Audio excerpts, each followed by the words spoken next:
Asia Siowo! Witajcie! Dziś pokażę Wam, jak zrobić świecznik z kieliszka.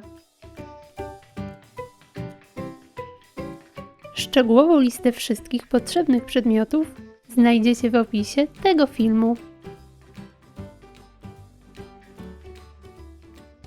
Z pianki wycinam koło o średnicy takiej, jak góra kieliszka.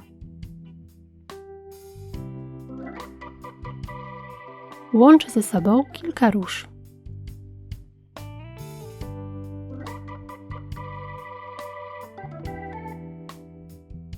Umieszczam je w kieliszku.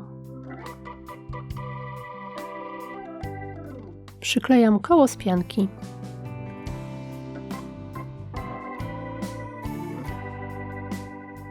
Dół maskuję sznurkiem dekoracyjnym.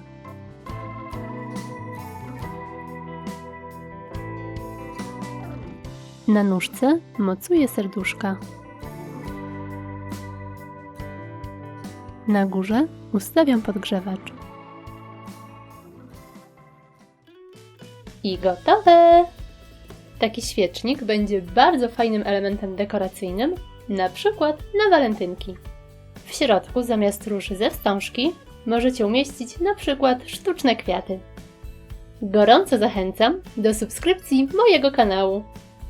Pozdrawiam! Pa, pa!